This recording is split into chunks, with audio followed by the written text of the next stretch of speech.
మనము ప్రభు బలలో పాలు పొందుటకు ముందు దేవునికి వాక్యము 1 కొరింథీ 11:28 చదవండి.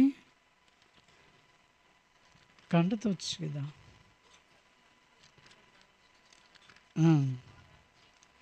రొట్టెని తిని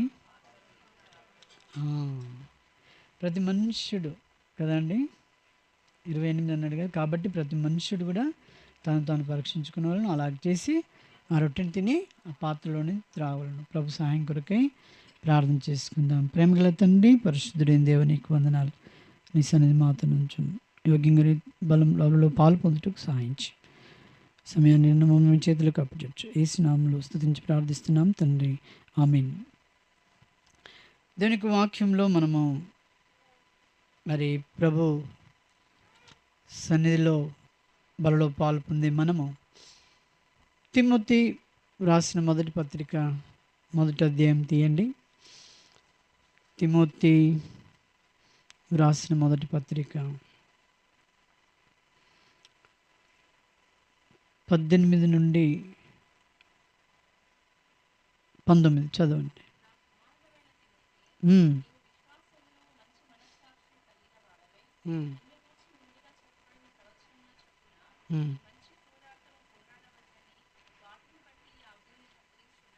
ఉమ్. ఉమ్. చాలు. ఇక్కడ దేవుని వాక్యంలో ఏమంటుందంటే నా కుమారుడవైన అని అక్కడ మన దగ్గర 4 ఉంది కదా, పైన రాసిందా? పిల్లలైనా అన్నాడు. అంటే ఒకవేళ కుమారుడు అయిన తిమోతికే చెప్తుండని సిస్టర్లు బాధపడతారేమో అని అక్కడ ఏం పెట్టాడు, పిల్లలు. ఇప్పుడు ఇద్దరు పిల్లలు, ఉదాహరణగా చెప్పాలంటే ఎబ్బి అండ్ హ్యానా, వాళ్ళకు ఇప్పుడు ప్రవీణ్కు ఎంతమంది పిల్లలు అంటారు? ఎంతమంది పిల్లలు అంటే ఆయన ఏమంటాడు? ఇద్దరు అంటాడు. కానీ వాళ్ళిద్దరిలో వ్యత్యాసం ఉంది కదా, అవునా కదా? ఇప్పుడు రవి వాళ్ళ పిల్లలు ఎంతమంది అంటే లేదండి ఒకటే పాప అంటారు. ఇప్పుడు శారదక్క వాళ్ళు ఎంతమంది పిల్లలు అమ్మంటే ఇద్దరు బాబులేనండి అంటారు. కానీ ప్రవీణ్ ఏమంటాడు? ఒక పాప ఒక బాబు, కానీ వాళ్ళు ఎవరు? పిల్లలు కదా. అందుకని ఇక్కడ ఏమంటుందంటే నా కుమారుడు అయిన తిమోతికి చెప్పి రాస్తూ ఉన్నాడు. తిమోతిని ఏమంటున్నాడు? తిమోతితో చదవండి. నీవు ఆ, ఆ, ఉమ్, ఉమ్, చాలు. ఇప్పుడు అక్కడ ఏమంటండి, నా కుమారుడు అయిన తిమోతి దగ్గర మన పేర్లు పెట్టుకోవాలి. తిమోతి దగ్గర ఎవరి పేరు పెట్టుకోవాలి? ఎవరి పేరు వాళ్ళు పెట్టుకొని మరి చదువుతుంటే అప్పుడు ఇక్కడ ఏమంటుంటే నీ విశ్వాసం ఎలా ఉంది, ప్రభువు నమ్మినటువంటి నీ విశ్వాసంలో ఎలా ఉన్నావు, ఆ తర్వాత మనసాక్షియు కలిగిన వాడవై, అంటే విశ్వాసమును మంచి మనసాక్షియు కలిగిన వాడవై ఉండాలంటున్నాడు. నా కుమారుడైన తిమోతి దగ్గర నా కుమారుడు అయినా నేనంటే మీ పేర్లు పెట్టుకున్నాడు. మీ పేర్లు పెట్టుకొని చదవాలి. అప్పుడు నన్ను అడుగుతున్నాడు ఏమనంటే విశ్వాసము మంచి మనస్సాక్షి కలిగిన వాడవి. నువ్వు మంచి మనస్సాక్షి కలిగి ఉండాలి. ఎవరి దగ్గర? దేవుని దగ్గర. దేవునికి మనము మంచి మనస్సాక్షి గలవారమై ఉండాలని మరి దేవుడు కోరుతూ ఉంటున్నాడు. అందుకనే అపోస్తలుడైనటువంటి పౌలు ఆయన ఒక దగ్గర రాస్తాడు. ఎక్కడంటే చూడండి, అపోస్తల కార్యంలో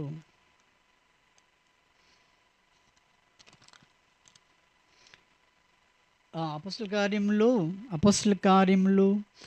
24వ అధ్యాయము. అపోస్తల కార్యములు 24వ అధ్యాయము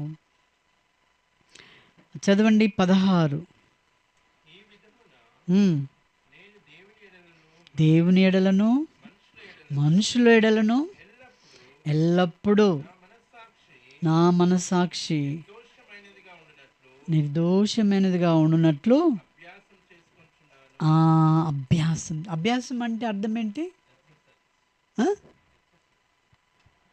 ప్రతిరోజు ప్రతి సమయం ప్రాక్టీస్, అభ్యాసం చేసుకుంటున్నాను. ఇప్పుడు బైబిల్లో మనం ఇప్పుడు చదువుతున్నాము, వింటున్నాము కదా.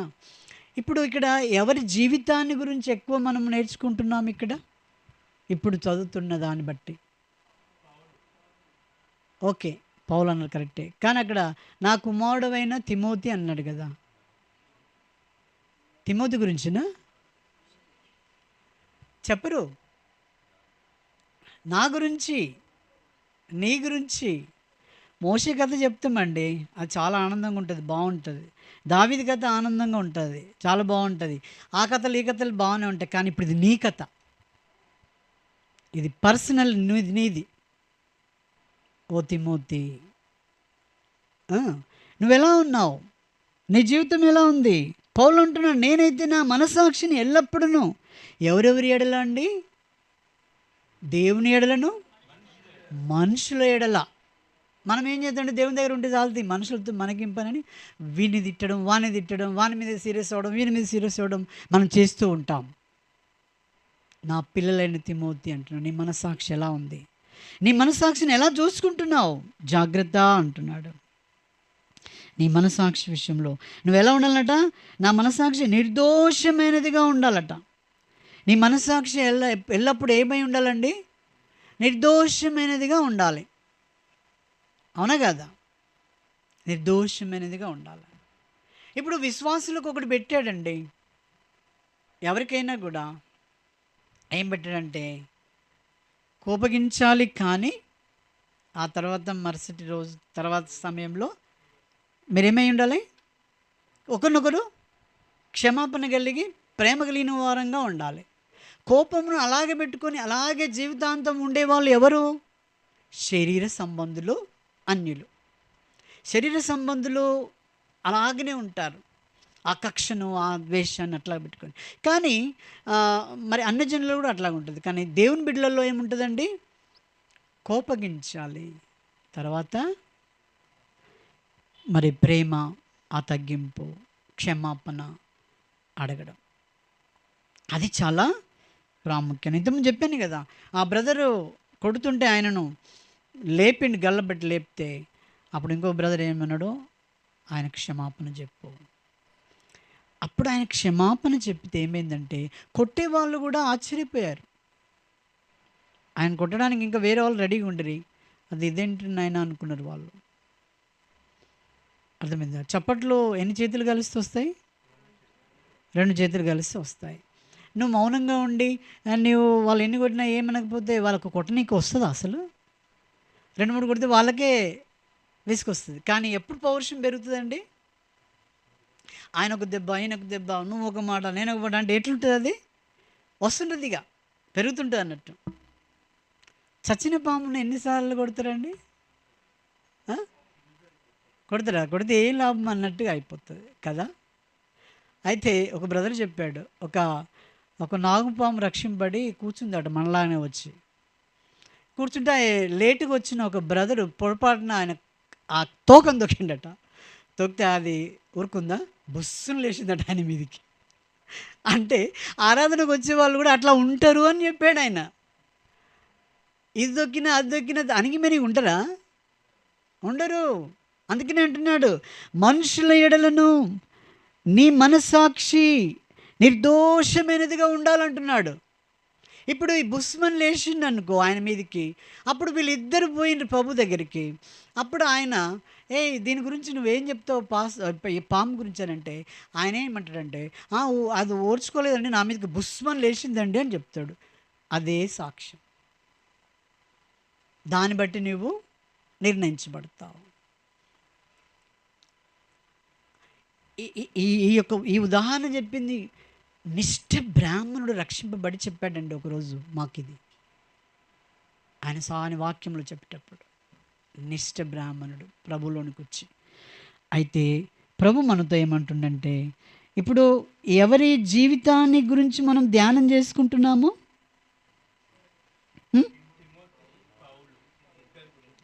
మరి ఇంకా సరిగా చెప్తలేరు. నా స్టోరీ, నా గురించి. ఇక్కడ అపోస్తలుడైన పౌలు ఏమన్నాడండి? అదే అక్కడ ఇంతకుముందు చదివాం కదా 24లో, ఏ విధము చేతనైనను ఈ విధమున నేనును అన్నాడు కదా. నేను అన్నాడు, తిమోతిని అన్నాడా? నేను అంటే ఎవరండి? అరే, ఇప్పుడు నువ్వే చదువుపోని, నువ్వు చదువు ఆ మాట. చదవరు. ఈ విధమున ఏంటిది? ఈ విధమున అందరూ వాళ్ళు పలకాలి అది. ఈ విధమున తర్వాత ఏముంది? నువ్వు తిమోతివా? నువ్వెవరు అండి? నీ పేరు నువ్వే. తిమోతి మీద నెడదామని చూస్తున్నాం మనం, మోషే మీద నెడదామని చూస్తున్నాం మనం. నేను అంటే ఎవరు? నీ పేరేంటి? నీ పేరేంటి? అదే నువ్వు అంటున్నాడు. ఇప్పుడు నేను ఇప్పుడు ఎవరి ఎడలా, నువ్వెవరి ఎడలా చూస్తున్నావట? దేవుని ఎడలా, మనుషుల ఎడలా. దేవుని ఎడల ఉంటే సరిపోదు, అర్థమైందా? నువ్వు ప్రార్థన ఎక్కువ చేసినా, వాక్యం చదివినా చదవకపోయినా, నువ్వు ప్రేమను చూపించు మనుషుల ఎడలా. అది చాలా ప్రాముఖ్యం. ఆకలి కొని వారికి, ఒకవేళ నీ శత్రువు ఆకలి కొని ఉంటే ఆయన ఏం చేయమని చెప్పాడు ప్రభు? భోజనం పెట్టమన్నాడు, అంతేనా? మరి ఆకలి కొని వస్తే మరి బైబిల్ తీసి 4 అధ్యాయాలు చదివి ప్రార్థన చేసి పంపిస్తే కరెక్టా, లేకపోతే భోజనం పెడితే కరెక్టా? అదేం చెప్పాడు? భోజనం పెట్టన్నాడు. దాంట్లో ఏముందండి? ప్రేమ. దాంట్లో ఏముంటుంది? ప్రేమ. కాబట్టి నేనును దేవుని ఎడల, మనుషుల ఎడలను.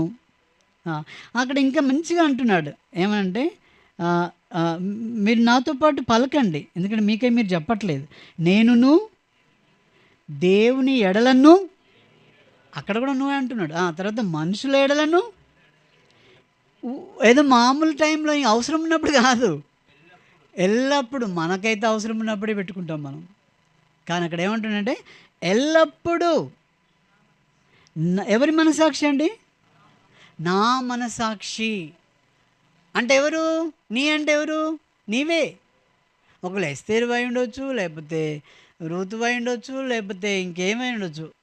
వారికి వ్యక్తిగతంగానే మనం ఏం ఆలోచిస్తామంటే, మనం ఏం చూస్తామంటే, ఆధారం వచ్చింది కదా, పోదాము దావీదు కథ వినేసి వద్దాము, మోషే కథ వినేసి వద్దాము అని అనుకుంటాం మనం.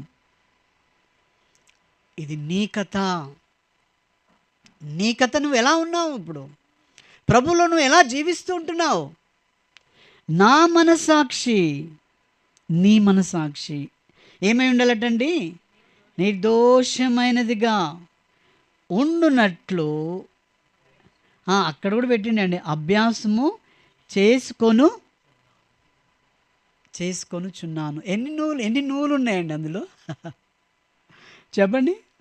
1, 2, 3, 4 వచ్చాయి, అంతేనా? నేనును అన్నాడు కదా. నువ్వే ఖచ్చితంగా. ఆ తర్వాత దేవుడను, దేవుని ఎడలను, మనుషుల ఎడలను. తర్వాత ఇక్కడ చేసుకొనుచున్నాను. 4 నువ్వులు అంటే నువ్వు, నేనే. ఇప్పుడు ఈరోజు మనం ఎవరి కథ వింటున్నామండి? శ్రేష్టంగా, చాలా జాగ్రత్తగా ఎవరి కథ వింటున్నాం? నీ కథ, నా కథే. మరి ఎట్లా ఉన్నావు నువ్వు? నీ కథ నలుగురు చెప్పుకుంటట్టుందా? నిన్ను చూస్తే నలుగురు మారేటట్టు ఉన్నావా నీ కథలో? నీ కథలో ఎలా ఉన్నావు? అందుకని పౌలు తిమోతి అంటున్నాడు. తిమోతి ఏమంటున్నాడు?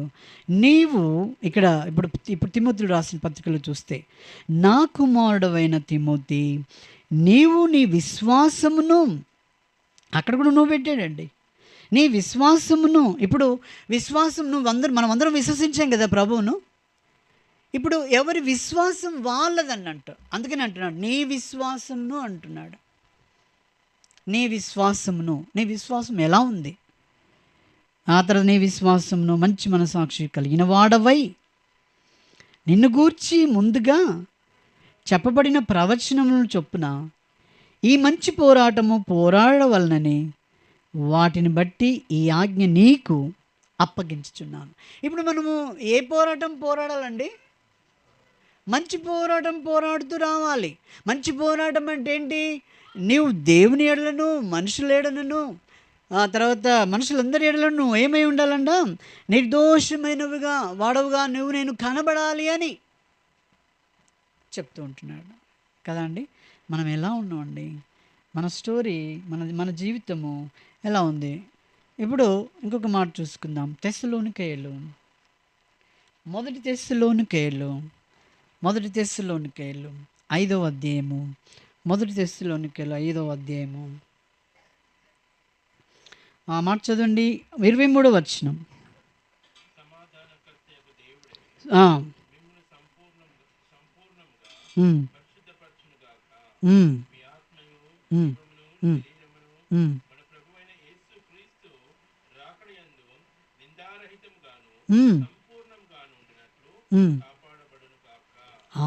మనం ప్రభువైన యేసుక్రీస్తు యొక్క రాకడ సమీపంగా ఉంది కదా. ఆయన రాకడ వరకు నేను ఎలా ఉండాలటండి? నిందారహితముగాను సంపూర్ణముగాను ఉండునట్లు. ఏంటి ఉండాలి?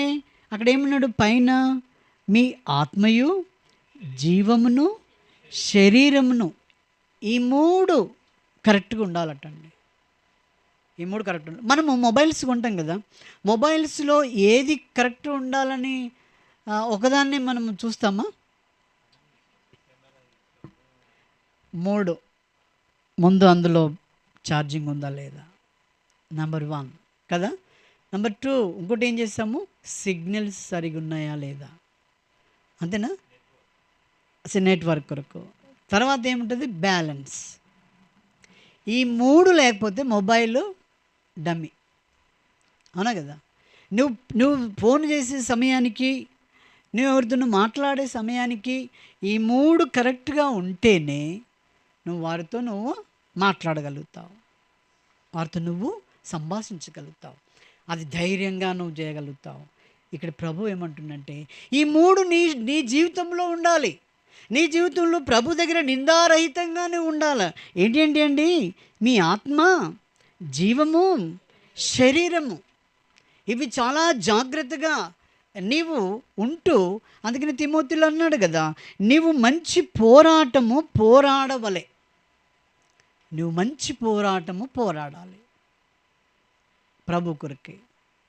దావీదు పోరాడాడండి, లేకపోతే అబ్రహాము, లేకపోతే ఇంకా ఎవరిని తీసుకున్నా వాళ్ళ జీవితాల్లో వాళ్ళు మంచి పోరాటం పోరాడారు. ఎస్తేరుని తీసుకుంటే ఆమె కూడా పోరాడింది, ఆమె కూడా గెలిచింది అక్కడ. మరి ఈ లోకంలో నేను ఎంతో బాధతో, దుఃఖంతో మరి మన ఆత్మీయమైనటువంటి నన్ను పోలి నడుచుకో అని చెప్పిన పౌలు చెప్పిన విధానం మనం చూస్తే, ఆయన ఒకటి బాధాకరమైనటువంటి మాట అన్నాడు గలతీలో. అదే చాలా బాధ. అదే మీ ఇంత మనం విన్నాం. 2:6 ఎన్నికైన వారుగా ఎంచబడిన వారి యొద్ద నేనేమియూ నేర్చుకొనలేదు. అయ్యో, మనం ఎన్నుకోబడ్డాం, అన్య జనాంగం నుండి రక్షింపబడ్డాం, పేర్లు మార్చుకున్నాం, కొన్ని మారకపోని, ఏదైనా కానీ నన్ను దేవుడు ఎన్నిక చేసుకున్నాడు అంటున్నాం, కానీ నీ ద్వారా ఏం నేర్చుకుంటున్నాం? గలతీలో పౌలు నేర్చుకోలేదు. ఆ తర్వాత ఏమన్నాడు? వారెంతటి వారైనను నాకు లక్ష్యం లేదు. మనుషులు చాలామంది ఏం చేస్తారంటే, ఆయన గొప్ప, ఈయన గొప్ప, ఈ గొప్పతనమే చెప్పుకుంటారు, కానీ నా జీవితం కూడా అట్లా మారాలి అనేది చెప్పుకోరు వీళ్ళు. ఆయన భక్తి గురించి నువ్వు చెప్పుకుంటే గొప్పగా చెప్పుకుంటావు, అంతేగాని నీ భక్తి ఎక్కడ? నీది కావాలి కదా ఆయనకు. భగత్ సింగ్ గారు 4 రోజులు 40 దినాలు లేకపోతే మరి బైబిల్ అంతా కంఠస్థం చేసి బైబిల్ అంతా చదివి మంచి సాహసాన్ని ఆయన స్థిరపరిచాడు అని అంటావు కదా. మరి నీ ద్వారా ఏం జరగాలి? నీ ద్వారా నీ ఇల్లైనా రక్షింపడాలి, నీ తోటివారైనా రక్షింపడాలి, నీ తోటివారైనా నీ ద్వారా నేర్చుకోవాలి కదా. నువ్వెంతటి వాడు అయినా పర్లే, దేవుడు ఏమంటుండంటే వారు వేషము దేవుడు నరుల వేషము చూడడు. దేవుడు నరుల వేషం చూడడు. నరుల వేషం ఏమంటే బోరడేస్తారు కదా. అయితే ఆ ఎన్నికైన వారు నాకేమీ ఉపదేశింప లేదు. నువ్వు ఇంతకాలం దేవుని వాక్యం వింటున్నావండి, ఎంతకాలం మనం చెప్తే నువ్వు చెప్తావు నేను ఇన్నేళ్ళు బ్రదర్ అని చెప్తామా లేదా? అంతేనా? దేవుని చెప్తాం, కానీ మనం చెప్పమంటే దేవుని వాక్యం ఇతరులకు చెప్పమంటే చేతనవుతుందా మనకు? ఎందుకు? నీతో ఏం నేర్చుకుంటున్నారు వాళ్ళు? నువ్వేం చెప్తలేవు. నువ్వు ఉపదేశించు, ఇంకా వినువాడవే ఉండడం కాదు, నువ్వు నేర్చుకో, నువ్వు సాక్ష్యం కలిగి ఉండు. నేనేం గొప్ప పనులు చేయమనట్లేదు, నువ్వు అక్కడ సాక్ష్యం కలిగి ఉండు. నీ మౌనమే నీకు వారికి నేర్పిస్తుంది. వారి మౌనమే నేర్పిస్తుంది. నువ్వు కూడా ఈ పాము బుసగొట్టినట్టు బుసగొడతావు అనుకో, నువ్వు నీ ఇంట్లో వారి మీద బయట వారి మీద బుసలు కొడతావు అనుకో, నువ్వు నిన్ను చూసి ఎవరు నేర్చుకుంటారు? పాము తీరుగానే ఉన్నావు. నువ్వేందా నాకు చెప్పేది? యేసుప్రభుని గురించి ఆయన అట్లా లేడు. ఆయన ప్రేమించాడు, ఆయన తగ్గించుకున్నాడు, ఆయన అందరినీ ప్రేమించాడు. నేను మనకిష్టమైన వారినే ప్రేమిస్తాం, మనకు టీనీలు ఇచ్చిన వారినే ప్రేమిస్తాం, మనకు మేలు చేసిన వారిని. అన్ని జనులు ఎట్లుంటారంటే నాకు చేస్తే నేను నీకు చేస్తా అన్నట్టు ఉంటారు. కానీ క్రీస్తు ప్రేమ అలా కాదు, చేయని వాళ్ళకి చేయడం. క్రీస్తు ప్రేమ ఎలాంటిది? చేయని వారికి చేయడం, ఆశించి చేయడం కాదు, ఆశించి చేసేది కాదు. క్రీస్తు ప్రేమ చేయని వారికి చేయడం. కాబట్టి మనము ఎలా జీవిస్తూ వచ్చాం? ఈ దినమున మరి ప్రభు నీ కొరకై నా కొరకై ఆయన మాట్లాడుతూ వచ్చాడు. మనం పాట పాడాం కదా, అది ఉదయంనే లేచి ఏం చేస్తామట, మనం వింటామా? నిజంగా పాట పాడుతాం కదా, ఆయన స్వరాన్ని మనం వింటామా ఉదయం లేచి? కొంతమందికి ఏంటో చెత్తబండి స్వరం వింటేనే లేస్తారు. చెత్తబండి స్వరం అది వింటే అది ఎన్ని గంటలకు వస్తుంది, ఆ టైంకు ఆ స్వరం విని లేచి కూర్చుంటారు. కానీ మన స్వరం మనం వింటామా? ప్రభు స్వరం వింటామా? పాట పాడతాం కదా. అది కాదు చెప్పేది దేవుడు. ఆ స్వరాలు ఏవి రాకముందే దేవుని స్వరం నువ్వు విను. నువ్వు దేవుని బిడ్డవైతే ఆయన స్వరాన్ని విను. అలా అది వింటే నీకు ఎంతో మధురం ఉంటుందండి. అది వింటున్నట్టు మనకేముంటుందట, ఎంతో మధురం ఉంటుంది. తర్వాత దినమంతటి కొరకు నన్ను సిద్ధపరుస్తుంది, ఆపదలో నుండి రక్షిస్తుంది. ఏంటిది? ఆ స్వరం. నీ స్వరము వినిపించు ప్రభువా, నీ దాసుడు ఆలకించున్ అని అన్నాడు. నువ్వు ఎవరి దాసులవు? నీవు దేవుని దాసులు, క్రీస్తు దాసులు. మరి వింటావా నువ్వు? మా ప్రభు వినిపించు ప్రభువా నీ స్వరాన్ని అని అంటున్నామా? ఈరోజు బైబిల్ తెచ్చుకున్నామంటే ఇక మళ్ళీ అది దిగుట్లో అల్మర్లో పెట్టినామంటే మళ్ళీ ఆధారం దాకా పట్టుకోం మనం. కొంతమంది, మనం కాదు, మన దగ్గర అట్లా ఊరుకోరు కదా, కొన్ని చోట్ల అట్లా ఉంటుంది. ఇంకా తెలిసి నా చిన్నప్పుడు క్రిస్మస్కి సున్నం వేసేటప్పుడే బైబిల్ కూడా దులిపి మళ్ళీ ఆడబెట్టి గుడికి పోయేది. మళ్ళీ క్రిస్మస్ వస్తే ఆ దుమ్ము అట్లా ఉండేది అన్నట్టు. అలాంటి వారు కాదు. ఇది నీ కథ, నిలుచుకో, ఇది నీ కథ. నీ కథ ఎలా ఉన్నావు? మనుషులందరూ ఇలా, దేవుని ఎడలా నీ మనసాక్షి ఎల్లప్పుడూ నిర్దోషమైనదిగా నీ మనసాక్షి ఉందా? నా తిమోతి, నా కుమారుడైన తిమోతి, నా కుమారులు, నా పిల్లలైన ప్రజలారా అంటున్నాడు దేవుడు. ఎలా ఉన్నావు? మనము పరీక్ష చేసుకుని యోగ్యంగా బలలో చేయిద్దాం. మోకరించండి, ప్రార్థన చేసుకుందాం.